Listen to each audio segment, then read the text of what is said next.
ধর্ষকের কোনো ধর্ম নাই, সে হিন্দু মুসলিম নাকি বৌদ্ধ খ্রিস্টান না আলেম জালেম, এগুলো ধর্ম দেখার সময় নাই। আল্লাহ পাক বলেছেন তার রাসূলের মাধ্যমে ধর্ষণ হলেই প্রকাশ্যে মৃত্যুদণ্ড দিয়ে দিবে, যেই হোক সে যেই হোক না, ওর কোনো ধর্ম নাই। সে একজন আলেম দাড়িওয়ালা মানুষও যদি হয় তাকেও এই কাজ করতে হবে। তো চোরের কোনো ধর্ম আছে? ডাকাতের কোনো ধর্ম আছে? তো মিডিয়া আবার টেকনিক্যালি দেখবেন ওইটাকে হাইলাইট করবে বেশি, বিকজ এখানে একটা সুযোগ আছে ইসলামকে ডমিনেট করার জন্য। তবে এখানে একটা বিষয় ক্লিয়ার করতে হবে যে পাপ পাপী যেই করুক তাকেই শাস্তির আওতায় আনতে হবে। আল্লাহ পাক তৌফিক এনায়েত করুন বোঝার। এখন এমন একটা সময় চলছে বাচ্চারাও এগুলো থেকে নিরাপদ না। 5 বছরের মেয়ে, 7 বছরের মেয়ে, কয়দিন আগে দেখলাম যে 2 বছরের মেয়ে, নাউজুবিল্লাহ, তার সাথেও নাকি এরকম ঘটনা ঘটেছে, এবং উত্তরবঙ্গেরই ঘটনা এগুলো। আর এগুলো শহরের চেয়ে এখন গ্রামে বেশি হচ্ছে।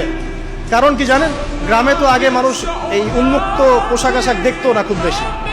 এখন যখন পর্ন চলে আসছে হাতে, বাসায় সব এগুলো দেখছে, তখন গ্রামে দেখবেন ধর্ষণ বাড়ছে না?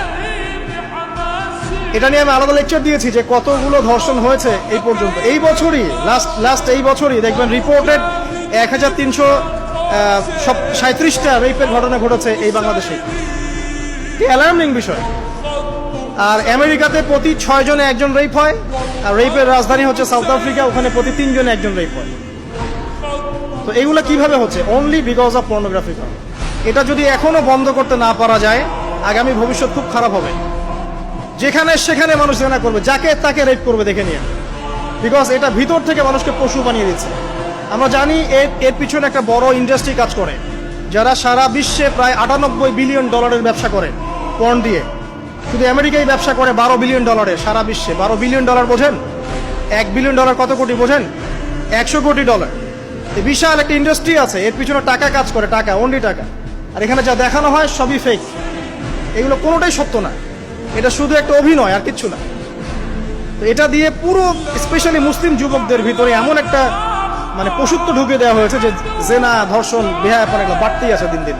এটা না কমানো গেলে এবং মানে আইনের সুশাসন নিশ্চিত করা না গেলে ধর্ষণ কমবে না, জেনা কমবে না, ইফটিজিংও কমবে না, মেয়েদের অধিকার আর আদায় করা সম্ভব হবে না। এটা আমার মত। বাকিটা আপনারা ভেবে দেখেন, আপনারা অনেক বিজ্ঞ মানুষ আছেন, ভেবে দেখেন কি করলে এগুলো কমবে।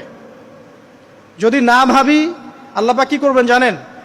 একটা হাদিস বলি খালি। যায়নাব বিনতে জাহাশ রাদিয়াল্লাহু আনহা তিনি বলছেন, ইয়া রাসূলুল্লাহ সাল্লাল্লাহু আলাইহি ওয়াসাল্লাম, আনুহলিকু ওয়া ফিনা সালিহুন, আমাদের মধ্যে সৎ লোক থাকা অবস্থাতেও কি আমরা ধ্বংস হয়ে যাব? আমাদের মধ্যে সৎ যে অনেক ব্যক্তি আছে তারা থাকলেও কি আমরা ধ্বংস হয়ে যাব? নবীজি বলছেন, নাম, হ্যাঁ তোমরা ধ্বংস হবে।